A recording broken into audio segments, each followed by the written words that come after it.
The views and opinions expressed by the host or guests of Squaddy's Night Live are their own and do not necessarily represent those of the producers and content creator. This show is for entertainment and informational purposes only. Viewers should perform with their own research.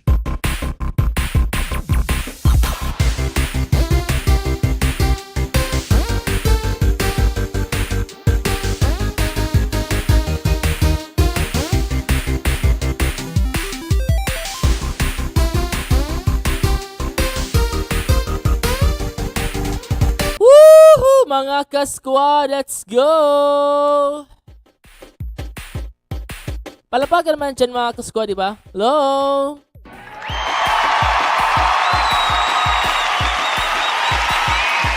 Woohoo! Grabe naman mga ka-squad. Hey guys, okay? Are you alright? And are you okay mga ka-squad? Okay. Ato palapagan natin dyan mga ka-squad. Diba? Magandang gabi sa inyong lahat mga ka-squad. Today is Monday. Ngayon po ay araw ng Lunes, December 29, 2025. And welcome sa Paandar Year-Ender Part 1 dito sa SQUADDIE'S Night Live.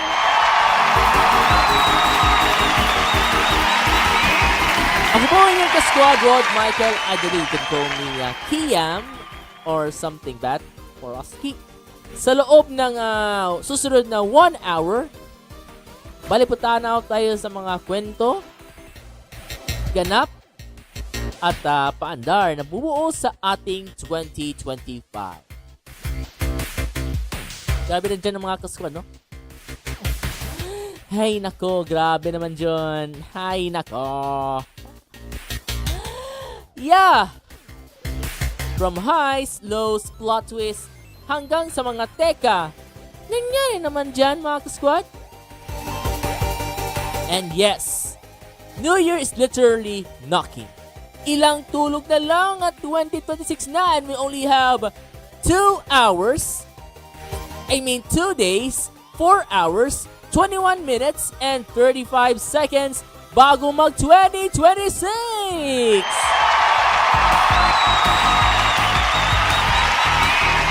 Wow! Ay, nako. Kaya na mga ka-squad, kapit lang. Kasi this is just the part 1 of our year-end review.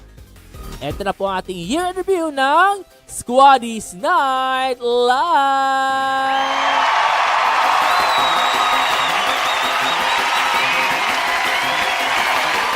At syempre, shoutout sa lahat ng mga katutok ngayon, sa ating mga katutok at sa mga nanonood via replay. Available po yan sa official YouTube channel ng SQUADLogues. So, pwede tayong manood ng live, pwede tayong manood ng replay sa Facebook page, sa YouTube channel na naman. Kaya easy lang, walang paligoy-ligoy lang mga ka-squad. Okay! So, ihalan natin ito mga ka-squad and buckle up because we'll start our Paandar Year-Ender 2025!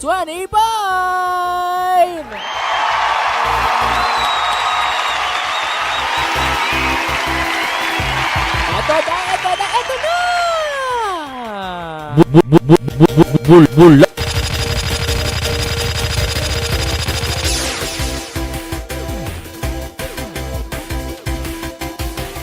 So mga ka-squad, let's be honest. Kung honest na ba kayo mga ka-squad, and you know what? And it could be happen if September 2025 felt like one long caffeine-fueled blur of drums, lights, rehearsals, traffic reroutes, and constant, wait, may even pa ulit? Moments. So, you are absolutely not imagine it. The last September yan ha. This year's Diyandi Festival was not just a celebration. It was a full-on cultural marathon, a social experiment, and a low-key stress test for everyone's calendars. Para bang isiniksik ang buong taon sa isang buwan, nakakahinga, nakaka-proud, pero nakakalito. Pero exactly that kind of chaos that makes Iligan. And somehow, against all odds, it worked. Tonight, on SQUADDIE'S Night Live, we're breaking down the most paandar, or should we say, SQUADligayang Moments of Diyandi 2025. The real winners, the silent warriors, the unexpected plot twists, the rain delays, and yes, the chaos we complain about the online but secretly live for. At ganun din yun mga ka-squad. The festival season officially kicked off last August 29, 2025, setting the tone early with a grand reveal of candidates from Iligan's most prestigious pageantries, the unveiling of a jam-packed calendar of events, and an opening energy that screamed, pero wala nang atrasan to. The season was eventually capped with a much-anticipated Michael Pangilinan concert. Oh, sino nanood ng Michael Pangilinan concert? Taas kamot! Grabe naman, taas kamot, di ba, no? Sealing Diyandi 2025 as a both emotionally loaded and vocally powerful. Yan ha. So, let's start with Spotlight Burn Brightest. The pageant stage, because this year, Iligan didn't just crown faces for the sake of tradition. It crowned futures, advocacies, and young leaders with something to say.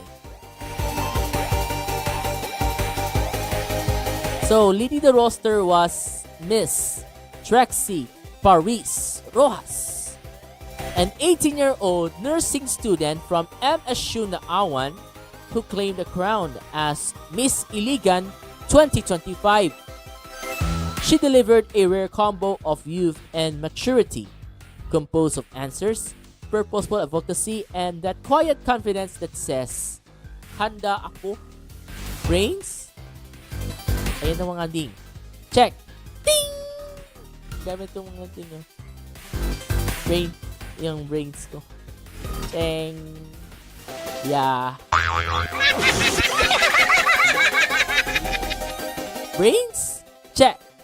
Grace? Double check. Heart? Very present. She stood as proof that Iligan's next generation is not just photogenic. It's prepared talaga. On the men's side, Excel Tristin Yaranon emerged as Mr. Philippines Iligan 2025, representing the modern Iliganon, confident without being loud, grounded but forward-looking, and fully aware that masculinity today includes responsibility and service.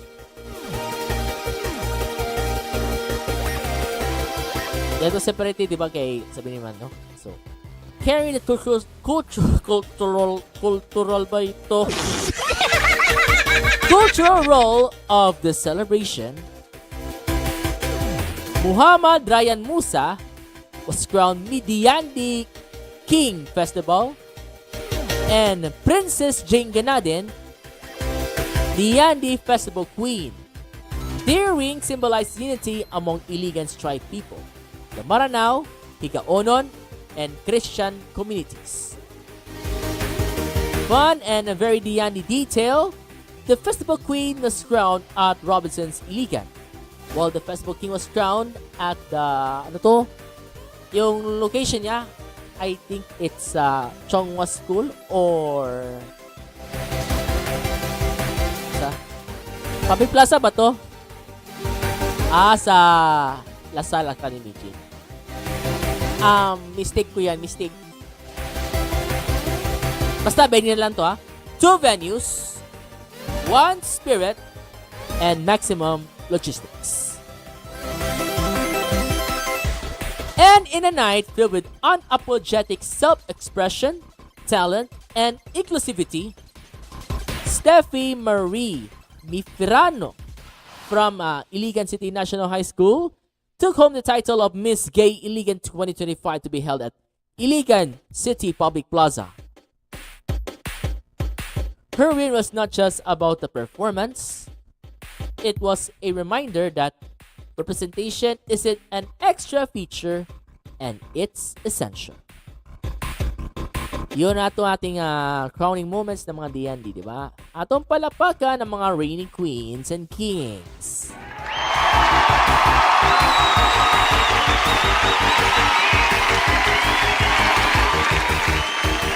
So next up, if Diyandi had a heartbeat, it would echo through the kasadya sa Diyandi Street Dancing Competition last September 27, 2025, where history, faith, and movement collided on the streets. So, unahin natin ang barangay Buruon. Didn't just participate, they dominated, crowned as the grand champion, taking home 1 million pesos ang going iba. Wow talaga! Wow! Grabe naman. Wow! 1 million. Plus, best in street dancing and best in Diyandi. Their performances was nothing short of commanding. From choreography to storytelling, it was precision, power, and passion. And goosebumps guaranteed. So, charging hard as first runner-up, Barangay Gusa from Cagayan de Oro proved that being a dayo doesn't mean being out of place. They showcased depth and respect for Iligan's culture, bagging multiple special awards like Best in Maranao, Best in Higaunon, Best in Storyline, and Best in Musicality. Honestly, parang award speedrun. Securing second runner-up, Iligan City East National High School or Santa Filomena showed that youth groups are more than capable of delivering world-class performances.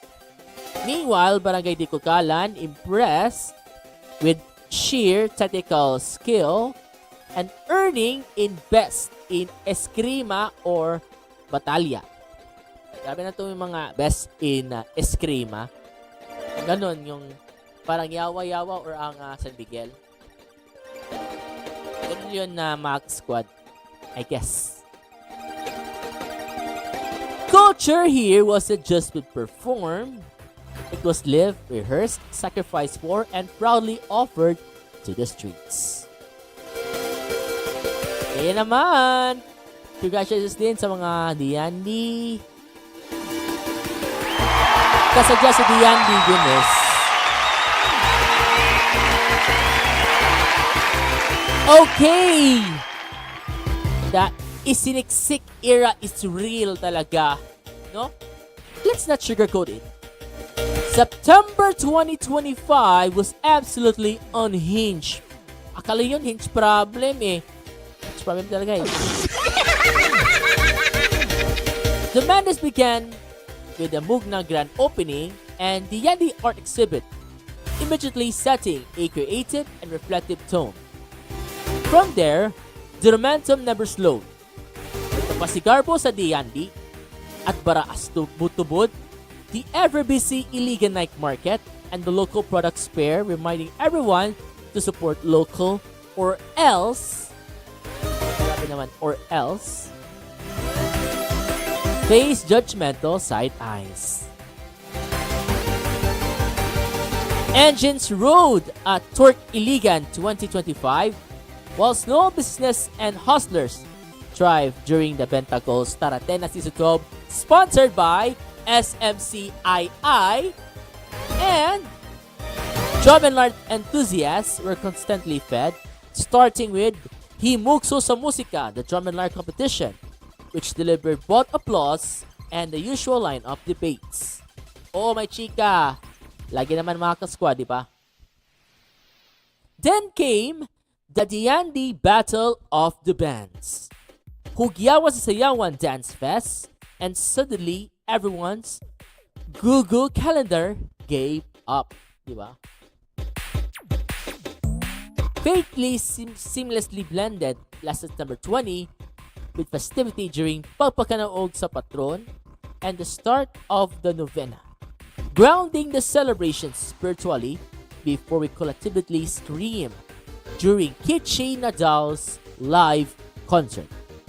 Yes! Parang lahat tayo bumalik sa high school feelings. No?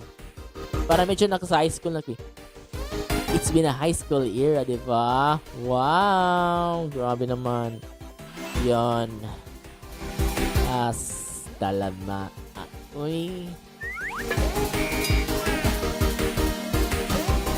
Wellness and creativity joined the mix to the Diyandi Half Marathon, art workshops, and a bold, colorful drag show. And it wasn't through dance track Iliganon where dancing in the traditional in the school and college levels. And a Cup of Joe concert followed, confirming once and all that rest that wasn't a part of a program. Pero was not part of the program, pero bagay pa rin ang programa, diba? K-pop fans finally had their spotlight during Hallyu Week, where fandoms united, light sticks ruled, and bias wars were temporarily suspended for the love of music. Add to that is the Tricycle Race, Tartanilla Beautification, Comedia de San Miguel, and a razor sharp silent drill competition, where Lyceum clinched the college category with true discipline and precision. And then came the final stretch, Parada de San Miguel, Bamboo live in concert, and a dramatic twist. Diba? May pa ang drone show, may pa street party, so yun lang, mapa-excited naman kayo. Ulan said, tama na. And of course, because it's Diyandi, and rumors, reklamo, and social media drama were never absent. Tradisyon na yan. And one more emotional footnote na. Absent ang iyong lingkod, your SquadiLogues founder this year. Ramdam ang city, ramdam ang community. Masakit pero tuloy ang city. Still strong amid all this, Juliana Acot Presado continues to represent Iliganon with pride as Muchana Pilipinas 2025. Consistency, very queen behavior. Mayor Frederick Xiao summed it best. Diyandi's faith, resilience, and triumph rolled into one living celebration. From solemn rituals to street-level spectacle, Iligan proved that unity is not just a team, it's a practice. We witnessed nursing students becoming queens, barangays transforming into world-class dance troops, artists and athletes sharing the same spotlight, and the entire city collectively saying, "Kapoy, pero kaya pa, push pa." This wasn't just a festival. It was Iligan reminding itself and the world who we are. And as we close this year-end Paandar review, one thing is crystal clear. Viva Sir San Miguel! Viva! Until next Diyandi next year, mga ka-squad, pahingan muna ang paa, pahingan muna ang boses, because 2026, mukhang mas malala pa. Anyway, mga ka-squad, we will having our recap para sa Diyandi. Ang BTR1. Nasa BTR1? Okay. Ito na tayo, mga ka-squad, sa VTR1 kung saan ang nangyari sa Diyandi Festival noong September. Watch this! Roll! VTR.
Okay, and that was our first official Paandar 2025 review.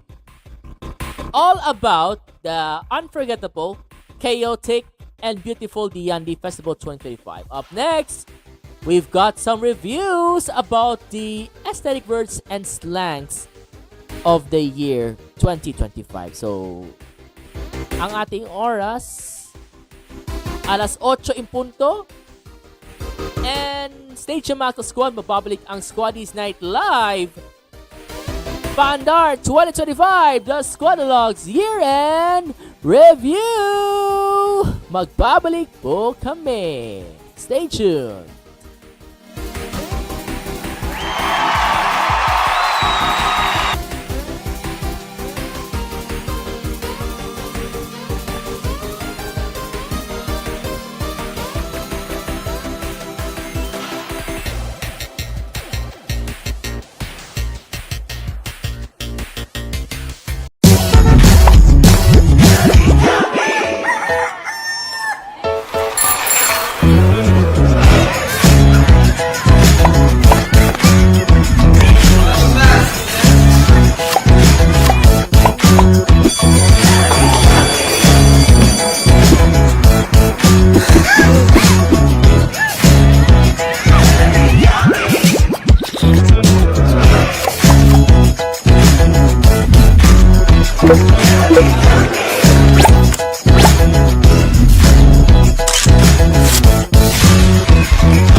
Woohoo,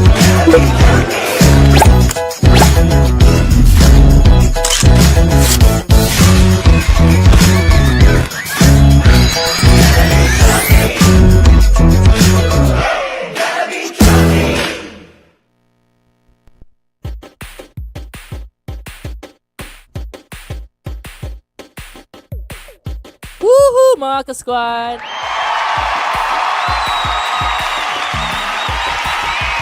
And we're back sa ating Squaddies Night Live. Grabe naman.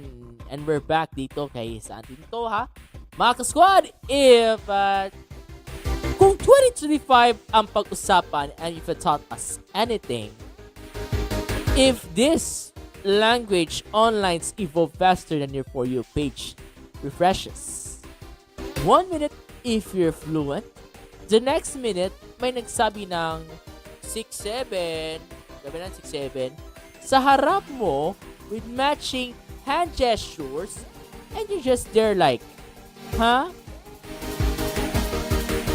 The internet moved at warp speed this year, and with it came a whole new vocabulary, some meaningful, some chaotic, some purely for vibes.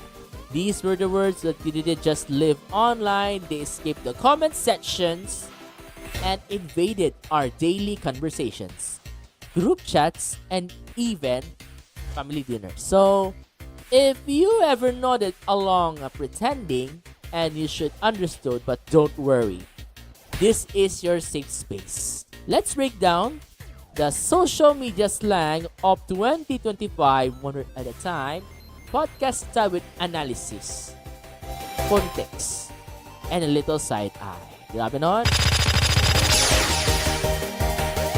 Let's talk about kung ganito yung sa screen. Uhay natin ang aura farming. So what it means?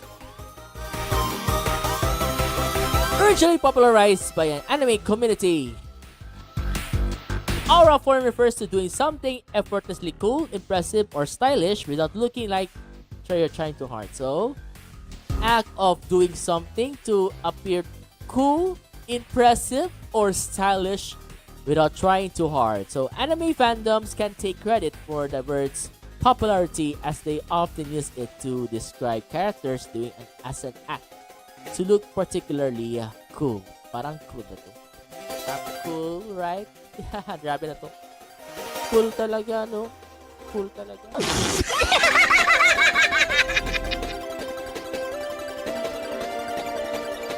So, sabi nila, for example, Shanks, Shanks is the definition of aura forming. Yun! Wow talaga! Wow! Yeah. Grabe na tayong mga aura, no? So, this is the anti-cringe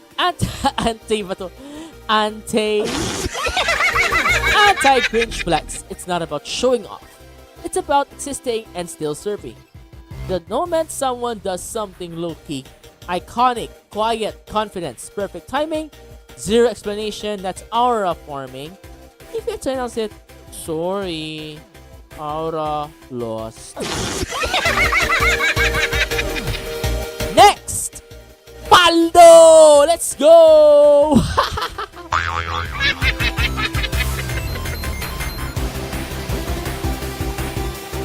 Paldo is a modern Filipino slang for saving or having a large bundle of something, usually money, often said after payday or surprise bonus.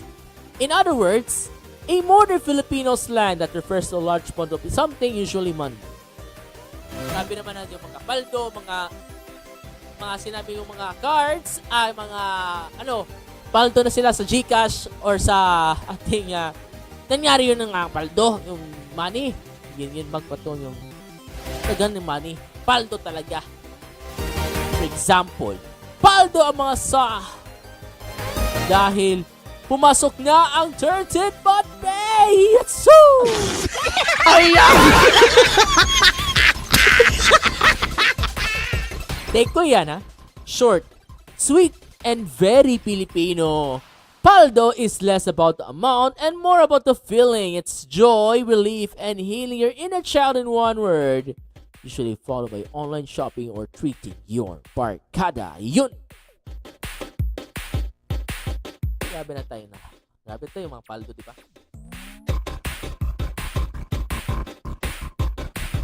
Next is shrekking. Dating someone you normally wouldn't date physically, hoping they'll treat you better. Dating down but with emotional intelligence. Intentions pala. Other means, a term usually used when you date down or going out with someone who isn't that physically attractive with the hope of them treating you better. Grabe na to yun. Ang grabe naman yun sinabi yun. Shrekking. Parang, paano lang shrekking yun sila? Murag Shrek. Grabe nun. For example, it can also mean choosing someone for their other positive attributes beside their appearance, such as kindness and intelligence. Sample. Okay, girl, you're definitely going through your shrekking era. Grabe yung shrekking era. Somebody wants to me, the world's gonna love me. Yan, ganun! The internet really said, let's unpack your dating trauma, but make it memeable. Shrekking sounds funny, but it low-key reveals how looks, expectations, and emotional labor collide in modern dating. Healing era, but with jokes. Ganun! Next naman is lock-in. Parang ang tagal ng word ng lock-in.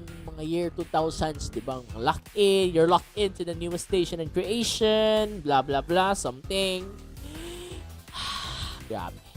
Lock-in means an expression used when someone needs to focus seriously on a task or a goal.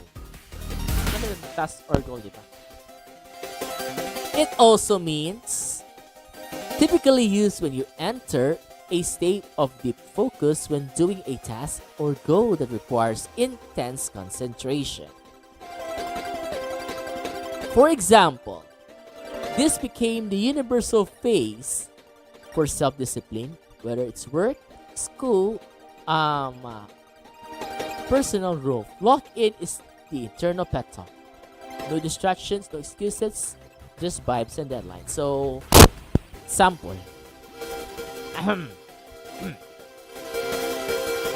This 2026, I'm definitely locking in on my New Year's resolution. So, sa mga post ng New Year's resolution, punta tayo sa Facebook page ng SquadiLogues or sa group page ng Bini PH. Kayo na tayo mga topic. If you're Filipino or not, you can lock in your favorite. Diba? Yun. Next, kung Panto Color of the Year ay 2026 ay ang Cloud Dancer, ngayon pa lang ay Cloud Chaser. It means someone who seeks attention, validation, or fame online, often through exaggerated or performative behavior. In other words, originally used in the vaping community, the phrase was eventually used by social media users to describe people who actively seek attention, approval, or validation online, often by doing exaggerated or showy behavior. For example, they're such a cloud chaser. Look at them! Look at them! Always bragging about their new clothes. Gambi naman ang tanong new clothes ni si Jillian. Grabe naman yun! 2025 was the year we collectively developed Cloud Chaser Radar. Not all content is authentic, and this term helped people call out clout-hungry behavior without writing think pieces. And that was Cloud Chaser. Next naman is a performative male. Sabi ito, performative. Grabe naman. Yeah. A man who adopts certain interests or aesthetics, matcha, tote bags, cafes, books, not out of genuine interest, but to appear appealing, especially to women. Lalo na kay Marge! As you can see, grabe performative na you can see. Yeah. I guess they know it.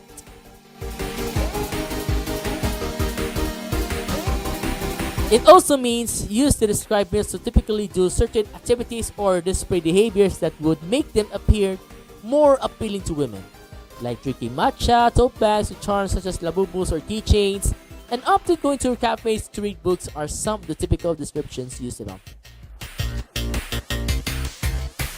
For example, did you see his latest Instagram story? Reading Little Women reading Little Woman? Drinking matcha? That's a big performative male. Ayun.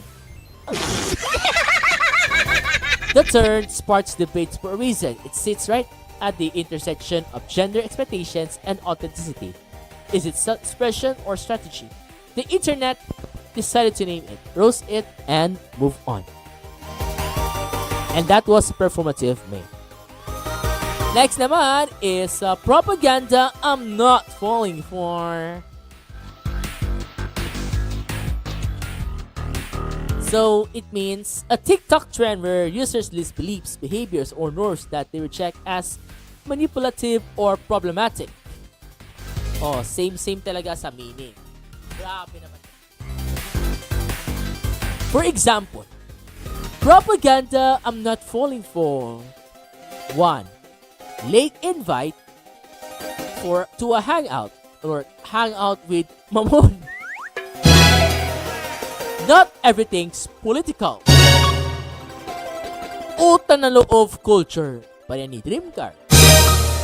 And overpriced IG trip shops. Ganon. This was collectively unlearning in list form. Funny, sometimes chaotic, but also deeply reflective. It gave people language to question things they previously accepted without thought. Yan po ang blah blah blah. Propaganda ang natin. Next naman is organic encounter. What it means? Meeting someone in real life and forming a connection naturally. No dating apps, no algorithms, no pressure. It also means opposite of an online dating culture. An organic encounter is when two individuals form a connection in real life and happens naturally without any being forced or having a predetermined agenda. Have it for example. I'm so tired of a single life. Makakalabas nga at baka nangyayipin niya sa akin yung organic encounter. Sabi naman yun.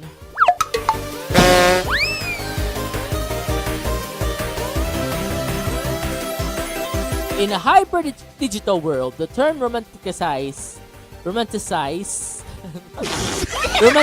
the simple things again. Eye contact, coincidence, timing, it's giving hopeless romantic but in a realistic way. Kung sakaling ipakita si Kai, galing ko sa bakasyon.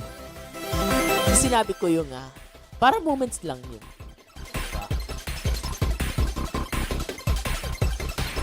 And that was organic encounter. Grabe naman yun, Rage bait. Grabe na to. Rage bait. Grabe, rage bait, no? Yeah. Content intentionally created to provoke anger or outrage for engagement. So, officially crowned as the Oxford's 2025 Word of the Year. other meaning that content usually found online that tries to provoke or incite outrage to get attention or reaction from the people. Grabe. For example, matcha? Hindi ba sarap? Is this rage bait? Magot!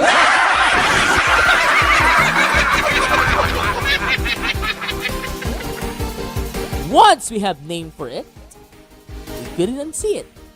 Ragebait explained why some posts felt designed to annoy you and why ignoring them is sometimes the real power score. I mean, real power move pala. Nakalagot. Next naman, ang pinaka-excited sa mga Gen Z Digital Alpha, 6'7". 6'7". Let's go. 6'7". Hindi lang 67 ha. 6'7". Grabe naman, 6'7 no? What means? A viral, nonsensical phrase with no fixed definition, often paired with a hand gesture, meaning depends entirely on context. A nonsensical phrase that has become a viral inside joke among Gen Z and Gen Alpha users like me and Regine and the rest who are Gen Z. Grabe, Gen Z pala. Gen Z are Santoninians, often accompanied by distinct hand gesture, which resembles juggling your hands. 6'7", because 6'7" has no concrete definition, it meaning depends on the context. So, sa calculator, grabe natin. Ano yung calculator? Ito, 6 plus 7. O, 13. Eh, yung 67. 67. At ganito yung sagot. 6'7". Ay, mali. Mali pala. Wrong. 6 plus 7. 6'7". 6 plus 7. 6'7" na kolagot.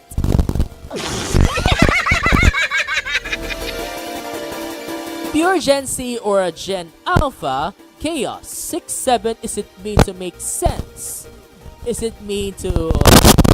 Sabi natin yung graphic ako na last ko. 6'7" is it meant to make sense. It's meant to vibe. If you get it, you get it. If you don't, welcome to aging online. Yan po ang 6'7" or hindi 67. 6'7". 6'7". Next naman is buzzing. Buzzing talaga. An expression used when food is extremely good or satisfying. Or an expression used to describe something delicious or extremely good. For example, this burger is buzzing.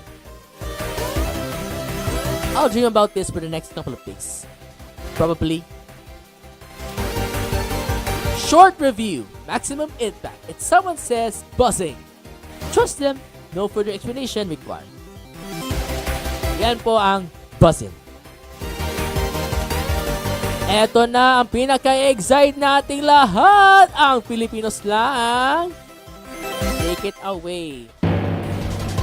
Walang iba, kundi ang pinaka-abangan ay sobra. Sobrang Latina! Definitely approved by SquadiLogues Team 9 February! Inspired by Latina makeup styles, highlighting strong defined features, and popularized by TikTok personality Cesable. Shout out to Cesable! The word is inspired by Latina makeup style which has strong and defined features. It can also be used to describe a person's confidence or being fierce.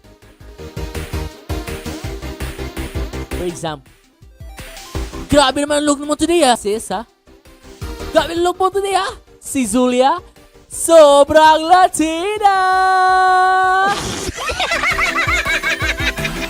Shout out to Zulia. Grabe natin na. Sobrang Latina talaga yun. Anyways, nakatawa yun mo no? This become vocal steaming for a reason. If not just about looks, it's about energy, assertive, bold, and apologetic. Say it out loud and you feel it. Yeah. And last but definitely not the least, Monieka. I think Monieka pala, Monieka.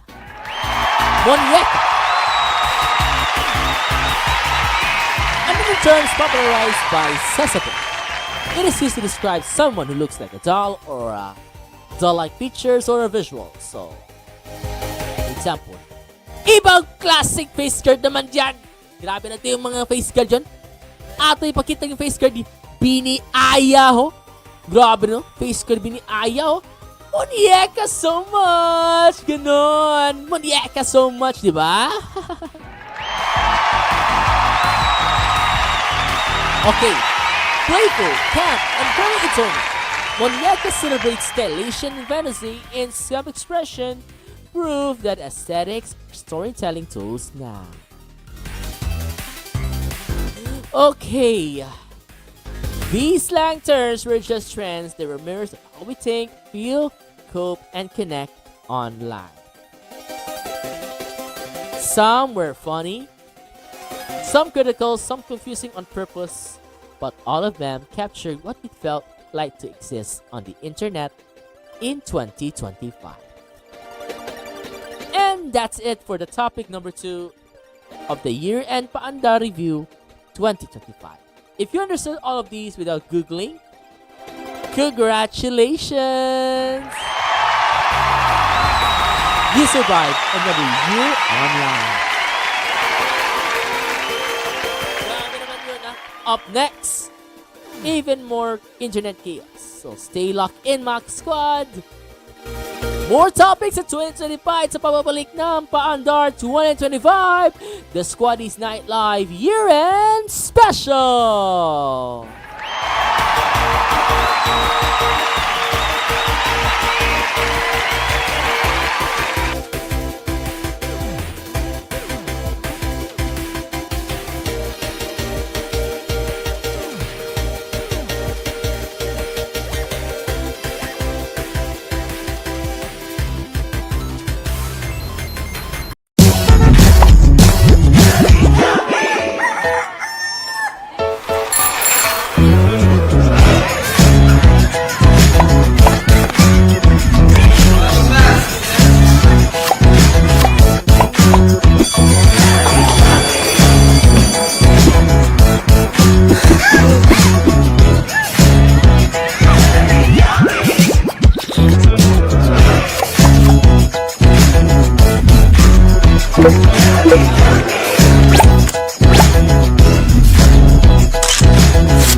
Hello, and we're back!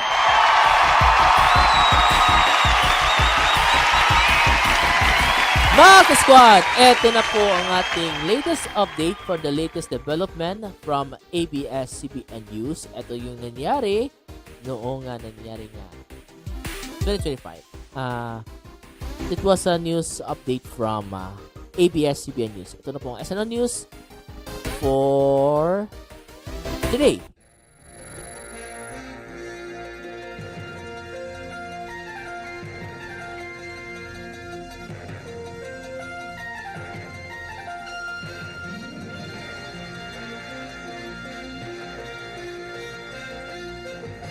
Ito na latest update muna tayo mula sa ABS-CBN News. Missing bride to be found in Pangasinan.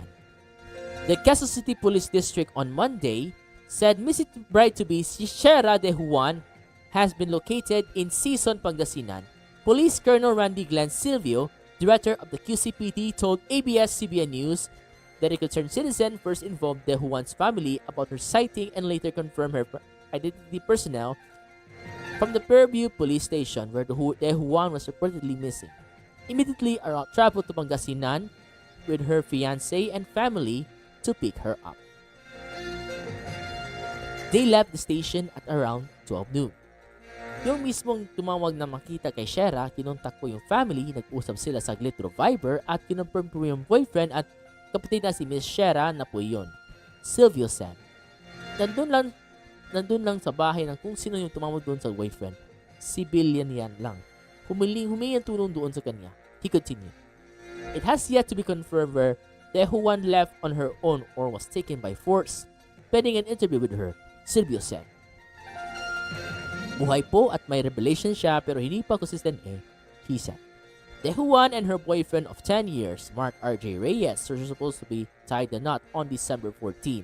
That's my birthday. Reyes said he received a message from De Juan saying she was going on a mall on December 10 to buy the shoes she planned to wear for the wedding, but she did not return. She also left her cell phone at home. A Mexican Express driver and a passenger told police that De Juan boarded a bus operating along the Bulacan NIA road, but they did not know where she might have gotten off. Police said the investigation also revealed that this was not the first time De Juan went missing.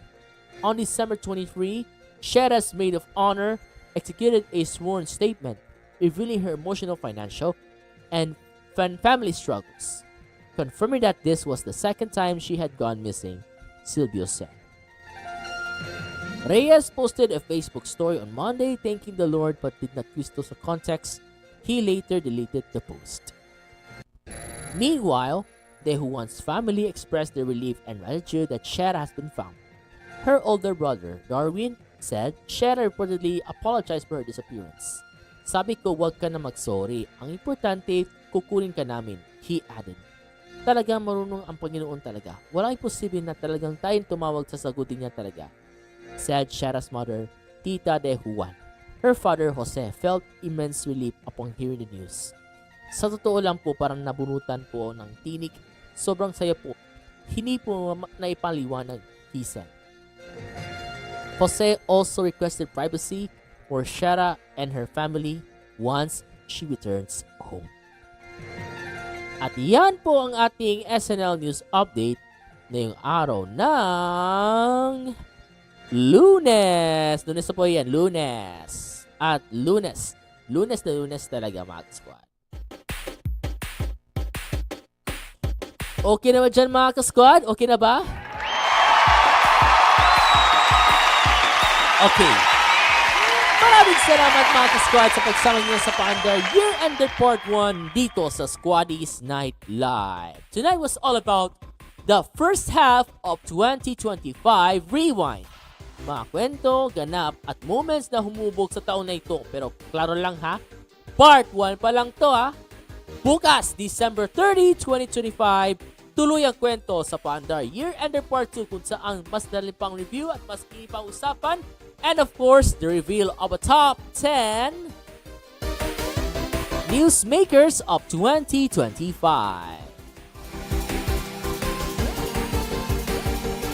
Kung haba pa palapit tayo sa pagsulubong ng bagong taon, pero Ano po yan, mga ka-squad? Kung may reactions kayo, opinions, o gusto nyo idagdag sa ating year-end recap, huwag kalimutan mag-LSSC, like, share, subscribe, and comment.